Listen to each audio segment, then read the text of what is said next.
చూడా చక్కాని తల్లి చుక్కల్లో జాబిల్లి నవ్వుల్లో నాగామల్లి నా తల్లి కల్పవల్లి మళ్ళీ జన్మంటూ ఉంటే లలితమ్మో ఓ తల్లి నీ సేవకి పుడతా మాయమ్మ తల్లి నీ సేవకి పుడతా మాయమ్మ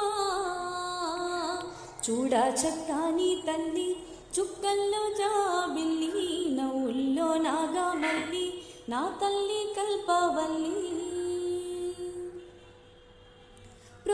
ప్రొద్దున్నే లేచి చన్నీళ్ళ స్నానము చేసి వడివడిగా అడుగులు వేసి అందాల గుడికి చేరి లలితమ్మకు మొక్కులు మొక్కి రాజన్నను అభిషేకించి బంగారు తల్లి నీకు కుంకుమ పూజలు చేసి మా పిల్ల